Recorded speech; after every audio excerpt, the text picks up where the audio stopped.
L'Associació Valenciana d'Agricultors, AVA-ASAJA, sol·licita al govern que ampliï les cobertures de tots els riscos en cítrics, gelades en floració, pluges persistents, ponent, etc., a tot el cicle de cultiu i no únicament a partir del 20 d'abril, com succeeix actualment per a la pedra. Esta reivindicació agafa força després que una intensa tempesta de pedra assotara el passat 11 d'abril més de 5.000 hectáreas de cítrics y altres cultivos a la plana baixa de Castelló. El pasado 11 de abril hemos sufrido un pedrisco muy fuerte en la provincia de Castellón y nos encontramos con la situación de que en estos momentos no hay cobertura por parte de los seguros agrarios.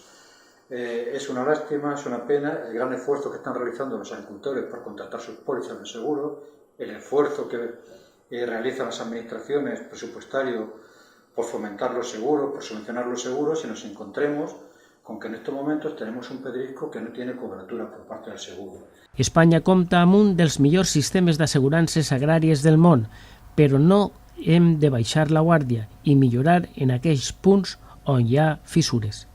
Desde la Asociación Valenciana de Agricultores, AVA-ASAJA, reclamamos que el seguro evolucione. Tenemos un seguro magnífico en cuanto a riesgos climáticos, pero no podemos dormirnos en los laureles. Tenemos que ir evolucionando, tenemos que dar coberturas a todos los riesgos y sobre todo coberturas durante todo el año.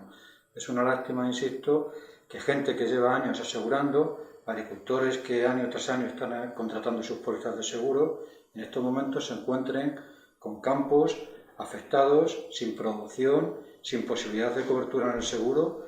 Y bueno, pues esto supone que ahora las administraciones evidentemente tendrán que hacer un esfuerzo adicional por apoyar a estos agricultores. AVA-ASAJA també reclama ampliar el concepte d'extensió de garanties a tots els riscos de la pòlissa, millorar les cobertures de danys en plantació i estendre la cobertura anual de riscos a tots els cultius permanents que tenen unes característiques vegetatives similars.